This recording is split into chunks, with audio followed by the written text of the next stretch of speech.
India বাংলাদেশের যে সম্পর্ক, এটা আসলে প্রতিবেশী সুলভ যে শ্রদ্ধাবোধের জায়গা ছিল, সেটা আমরা লক্ষ্য করছি যে সেটা ইন্ডিয়া নষ্ট করছে।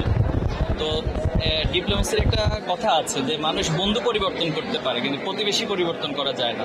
ভোটটাকে ধরে রাখতে পারি এবং শহীদদের যে চাহিদা, শহীদদের যে পরিবারগুলোর যে আকাঙ্ক্ষা, যেমন বাংলাদেশ গড়ে তুলতে চায়, আমি মনে করি এই স্মৃতিপটগুলো যতদিন আমরা জাগ্রত রাখতে পারবো, ধরে রাখতে পারবো, বাংলাদেশটা তার সমৃদ্ধির জায়গায় সঠিক ট্র্যাকে পৌঁছতে পারবে। চিত্রের মাধ্যমে বিভিন্ন ধরনের চিত্র তুলে ধরেছেন। এখানে শুধু জুলাইয়ের চিত্র তুলে ধরা হয়েছে নাকি আসলে শেখ হাসিনার এখানে বছরের আপনি মনে খেয়াল করেছেন, এখানে বাংলাদেশের গত 15 বছরের যে জুলুমতন্ত্র কায়েম ছিল এবং একটি অপশাসন, বাংলাদেশকে লুটে পুটে নেওয়ার যে চিত্রগুলো ছিল, আমরা পেপার কাটিং সহ সেই চিত্রগুলো তুলে ধরেছি এবং গুম খুনের যে রাজত্ব হাসিনা কায়েম করেছিল তার ক্ষমতাকে টিকিয়ে রাখার জন্য, সেই বিষয়গুলো করা হয়েছে। তবে বেসিকলি ফোকাসটা করা হয়েছে আমাদের জুলাই বিপ্লবের উপর। জুলাই বিপ্লবের যে দৃশ্যপটগুলো সেগুলোরও ফোকাস করা হয়েছে, বাট বিগত সময়গুলোকেও এখানে তুলে ধরা হয়েছে। যেন আমরা চাই সেই জাতীয় ঐক্যের ভিত্তিতে আমরা যে দাবি নিয়ে কর্মসূচি পালন করেছিলাম এবং আমরা সবগুলো ছাত্র সংগঠনকে মত বিনিময় করেছি এবং তাদেরকেও আমরা এই কনসার্নগুলো দিয়েছি, যেন জুলাই বিপ্লবে যারা প্রকৃত খুনি, হত্যাকারী, গণহত্যাকারী, তাদের বিচারের দাবিতে যেন সবাই সোচ্চার থাকে।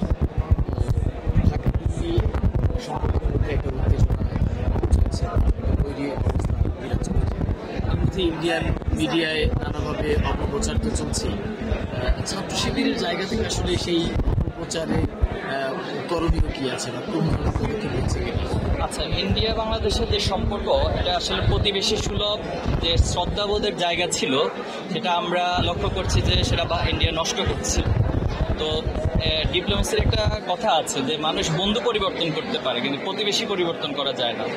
তো ইন্ডিয়া সেই জায়গাটা ডিপ্লোম্যাটিক যে তাদের কনসার্ন প্রয়োজন ছিল, তাদের আরও দূরদর্শী হওয়ার প্রয়োজন ছিল, তারা সেটা পারেনি। শুধু বাংলাদেশ না, আপনি লক্ষ্য করবেন যে ইন্ডিয়ার পার্শ্ববর্তী অন্য যে দেশগুলো রয়েছে, পাকিস্তান, চীন, মালদ্বীপ, এরপরে শ্রীলঙ্কা, নেপাল, এখানে একটি হিন্দু রাষ্ট্র নেপাল পৃথিবীতে, সেই রাষ্ট্রটির সাথেও কিন্তু ইন্ডিয়া ভালো সম্পর্ক বজায় রাখতে পারেনি। এটা তাদের ডিপ্লোম্যাটিক ব্যর্থতা। আর বাংলাদেশকে তারা যেভাবে তাদের অঙ্গরাজ্য মনে করে এক ধরনের বিহেভ তারা করে, এটা কখনো কাম্য হতে পারে না। যে দেশটা অনেক লড়াই সংগ্রামের পরে, অনেক রক্তের বিনিময়ে স্বাধীনতা অর্জন করে পৃথিবীর ইতিহাসে, সেই দেশের উপর আপনি আধিপত্য প্রতিষ্ঠা করবেন, আপনার মন গড়া সব কিছু চাপিয়ে দিবেন।